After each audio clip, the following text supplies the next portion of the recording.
Now this is the similar kind of steamboat, and I have already filled it with water so that the water comes out the back.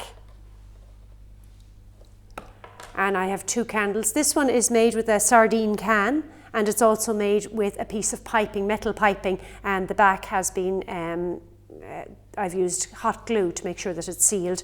I have 2 candles in there just to make sure that it is has a chance of going more quickly, of heating up more quickly, so I'm just going to light those.